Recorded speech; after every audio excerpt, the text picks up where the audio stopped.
High, তোমরা কেমন আছো বলো? গুড মর্নিং সবাইকে।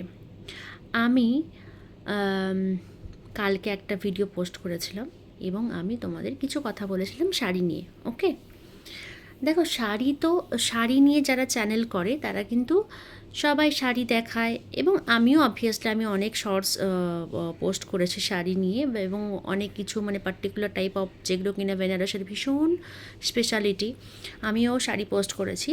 বাট তোমরা এই যে শাড়ি কিনবে, তোমরা অনেক টাকা দিয়ে শাড়ি যে কিনছো, এবার সেগুলোকে তোমরা কিভাবে প্রিজার্ভ করবে অথবা সেগুলো তোমরা যত্ন কিভাবে নেবে, আমি তোমাদের খুব তাড়াতাড়ি 3টে টিপস বলবো।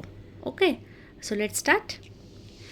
আচ্ছা, সো নাম্বার 1 হচ্ছে, ধরো খুব দামি একটা শাড়ি তুমি কিনেছো এবং তুমি সেটাকে পরেওছো।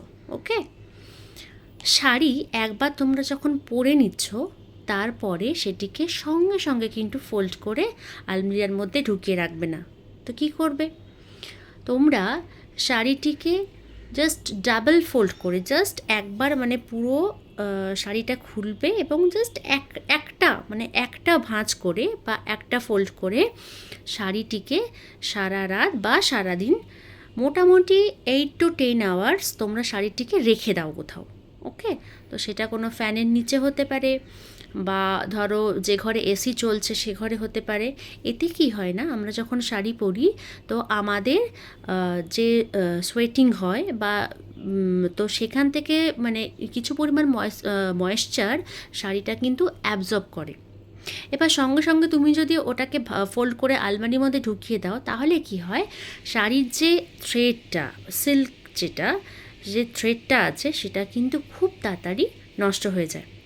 ওকে, সো তাহলে নাম্বার 1 হচ্ছে শাড়ি সঙ্গে সঙ্গে তোমরা পুরো প্রপার ফোল্ড করে আলমিরার মধ্যে রাখবে না। ওকে, এবার হচ্ছে নাম্বার 2।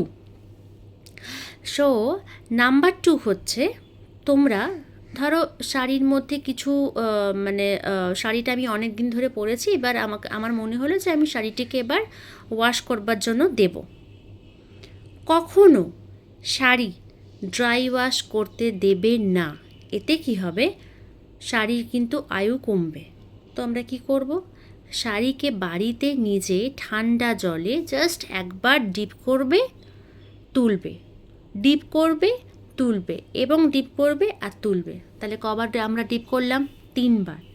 তুলে একটা শেডের ওপরে, যদি তোমার শেড না থাকে তাহলে শাড়িটিকে দড়ির মধ্যে মেলে দিলে এবং তার উপরে কোনো একটা সুতির একটা কোনো শাড়ি বা কোনো একটা মলমলের থান বা কোনো হয় না মানে পুরনো কোনো গামছা জাতীয় কিছু, মানে যেগুলো ধরো ব্যবহার করতে করতে বেশ পাতলা হয়ে গেছে, সেরকম 2-4টে ওইটার ওপরে মেলে দেবে যাতে ডিরেক্ট সানলাইটটা শাড়ির গায়ে না লাগতে পারে। এতে কি হবে, তোমার শাড়ির রং বেশ ভালো থাকবে এবং শাড়ির থ্রেডটাও কিন্তু ভালো হবে।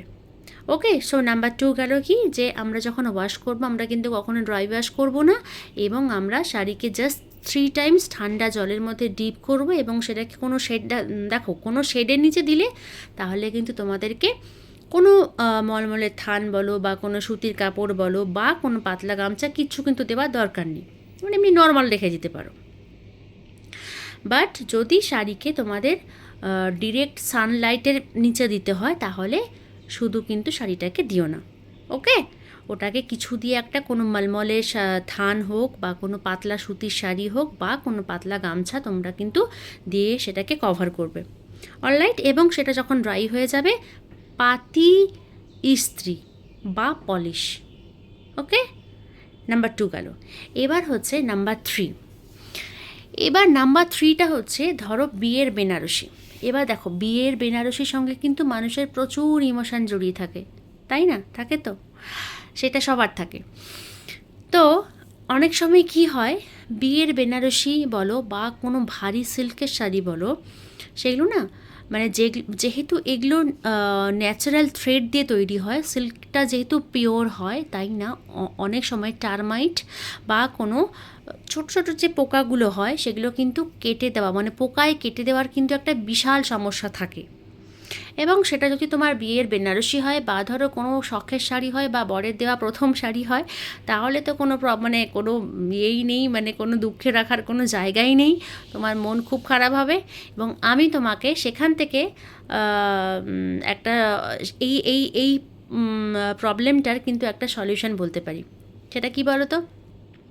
তোমরা যেখানে শাড়ি রাখছো, শাড়ির ভাঁজে, ওকে, শাড়ির যে কোনো একটা ফোল্ডের নিচে একটা ছোট্ট একটা মলমলের কাপড়ের ভেতরে সামান্য একটুখানি কালো জিরে নেবে এবং একটা শুকনো লঙ্কা নেবে।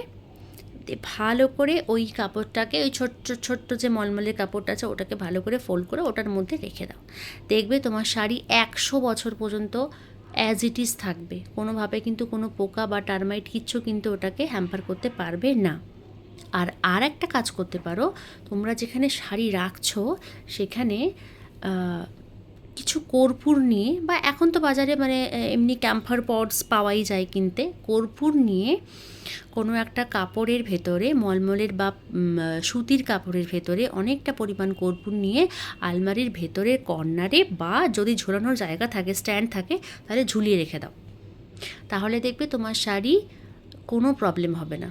এবং অবভিয়াসলি ক্যাম্ফর তো ভীষণ ভালো, একটা খুব ফ্রেশ, একটা খুব ভালো গন্ধ দেয়। এবং ক্যাম্ফারে কী হয় না, ক্যাম্ফরের একটা ন্যাচারাল একটা গুণ আছে, যেটাতে কি হয়, সমস্ত রকম মানে টার্মাইট বলো বা পোকা বলো, এইসব জিনিস কিন্তু চট করে, বা ধরো মানে যদি মানে আরশোলা ঢোকার যদি কোনো চান্স থাকে, তাহলে সেগুলো কিন্তু খুব খুব সহজে রিমুভ করতে পারে। তো এই হচ্ছে গিয়ে 3টে টিপস। তো শুধুমাত্র তো শাড়ি কিনলে আর শাড়িটাকে ফোল্ড করলে, পরলে, রেখে দিলে, এইভাবে কিন্তু করলে হবে না। শাড়িকে কিন্তু যত্ন করতে হবে। আর তোমরা খুব ভালো করে জানো, যত্ন যে জিনিস পায় সেই জিনিস কিন্তু অনেক বেশি দিন সারভাইভ করে, কি তাই তো? আশা করি তোমাদের এই ভিডিওটা অনেক বেশি হেল্পফুল হবে। প্লিজ আমাকে কমেন্ট করে জানিও তোমরা কে কে এইগুলো জানতে, বা যারা নতুন জানলে। এবং আমার চ্যানেলটিকে কিন্তু লাইক আর সাবস্ক্রাইব করতে ভুলবে না। Thank you.